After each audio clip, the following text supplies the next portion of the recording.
Story title: When the world went quiet. For a long time, the fourth floor of St. Mary's Hospital was not just a ward, it was a world of its own. That floor was for teenagers who stayed too long, too sick to go home, too alive to give up. There were six: Eli, thin and quiet, always connected to oxygen; Rose, whose leg stopped working years ago; Noah, whose heart could fail at any time; Lena, slowly losing her sight; Marcus, fighting cancer since childhood; and June, the youngest, whose sickness never had a clear name. They grew up with nurses instead of neighbors, machines instead of playgrounds, and hope that came and went like visiting hours.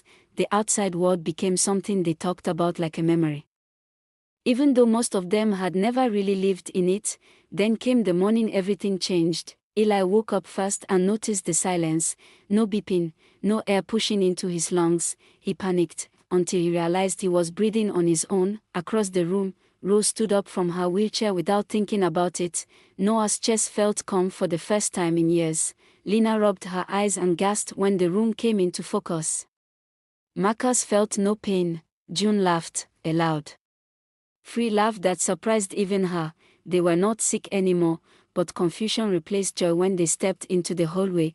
The hospital was empty, beds made, lights on, food still warm.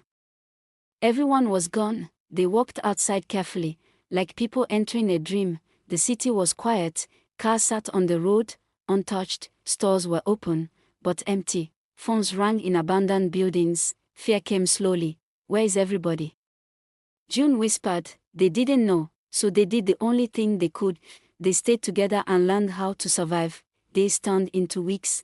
They explored streets they had only seen through windows. They learned to cook, to clean, to take care of each other. They laughed more than they cried.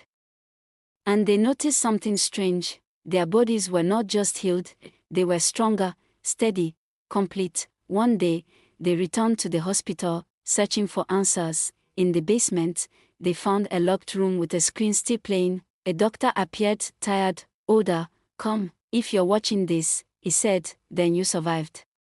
He explained that a sickness had spread quietly across the world.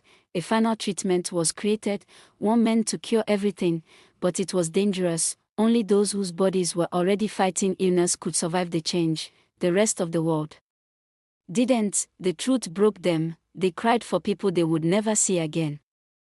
For parents, nurses, friends. A whole world gone silent. But time passed, and life, slowly, returned. They cleaned streets, planted food, built homes. Children were born, healthy, strong, laughing. Years later, the six of them stood on a hill at sunset, once sick, once trapped, now free. June smiled and said softly, "Maybe we weren't saved by accident." Eli nodded, "Maybe we were saved for a reason."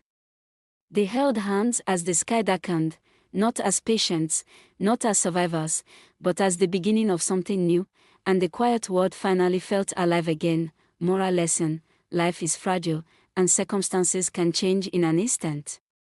True strength isn't just surviving hardship.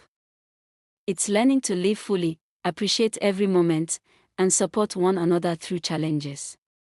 Sometimes, the greatest gift comes after the hardest battles.